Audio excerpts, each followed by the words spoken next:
I'm from Venezuela. I was born in Venezuela. I came to the state when I was 19. I lived in the state for 25 years. Then I came back to Venezuela.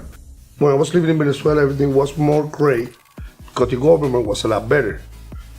Now, they have a lot of political bad situations in Venezuela, which is turned to be a disaster right now. Mm-hmm. And one of the disasters is the water situation, because they didn't maintain the water supplies, and now we short of water. We don't have access to water all the time. You know, some neighborhoods, they have water like 3 days a week.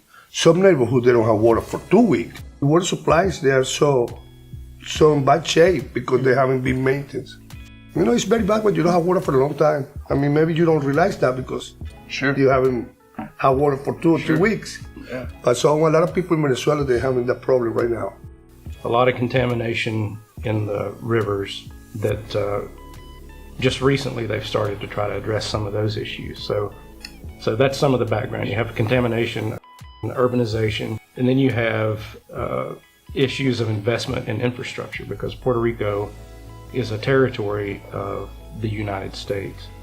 And you would expect a lot of infrastructure investment, but there hasn't been over the years for various reasons. There's also some underlying problems in terms of economics, just because of the way the government structure and the relationship with the United States is set up. So in terms of water, a lot of these areas are so urbanized that they run off of large water systems, which of course requires electricity.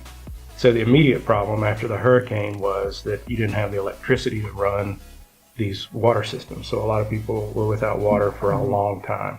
And then just recently, there have been further problems with the electrical infrastructure. And just yesterday, there was a story that in some parts of Puerto Rico, they're starting to ration water again. And so it's a long-term problem that, because of Puerto Rico's situation, might not have been a long-term problem in other places. What do you think the most important thing is that people could understand about water? Conserve the water. It means life. Life. Without water, it's nothing. Yeah. What about you? I agree with that. You've got to protect the water. You can't depend on the world to bring it in.